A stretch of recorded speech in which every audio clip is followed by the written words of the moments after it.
We're learning that Pope Francis has been released from the hospital. In fact, this is video of the pontiff leaving the hospital in Rome just a few hours ago. The Pope was admitted Wednesday for bronchitis. There was added concern since he's missing part of his lung, but his doctors say that he responded well to antibiotics. Pope Francis says that he will, in fact, lead Palm Sunday services at the Vatican.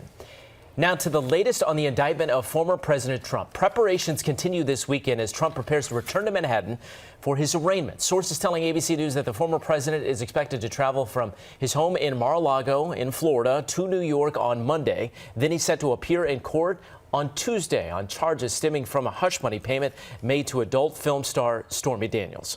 Eyewitness News reporter Marcus Solis live in Lower Manhattan outside the courthouse with more. Marcus.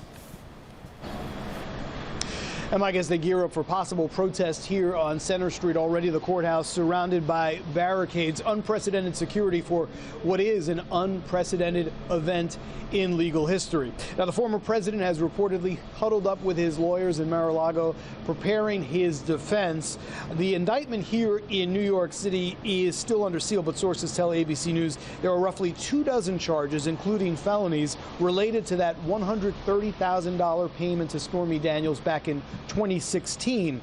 Prosecutors alleging that the payment was cover-up for an alleged affair, violated campaign finance laws, though Trump's lawyers insist that money was paid out of personal funds.